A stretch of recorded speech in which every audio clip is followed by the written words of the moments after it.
Ayan po mga igan, at kami po ay magsisimula namang magbaklas ng makina 4HL na makina po, 4HL1. Ayan po. Ayan. Ayan po yung tatak ng makina. Ayan, yan. Ayan. Iangat lang po namin ng konti yung makina para po maayos namin yung base ng rack-in dahil nalaglag yung mga tornilyo.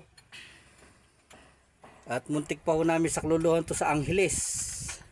At mabuti na lang magaling yung driver na iuwi yung truck. Kaya po ngayon, ayan, iangat po namin ng konti. Dahil ho, konting-konti lang po yung pagitan ng rack-in at saka ng makina. Kaya di ho namin matanggal yung tornilyong mga naiwan. Ala na po yung mga nut. Napalitan na po natin ng bago. Ayan po. Pamaya-maya lang po, iangat na po natin yan. Ayan po, naka-chain block na yan. Ayan, tingnan nyo mabuti ang chain block.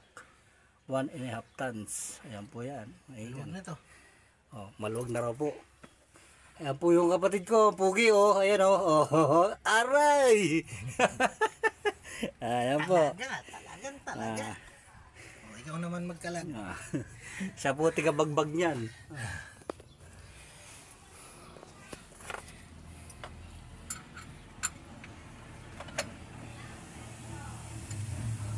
Siya naman po Ayan. sa kabila. Siya naman ang magkakalag sa kabila. Kabilaan lang. Kalag niya, kabit niya. Mamaya po ipapakita namin sa inyo kung paano namin gagawin yung rack end sa may ilalim.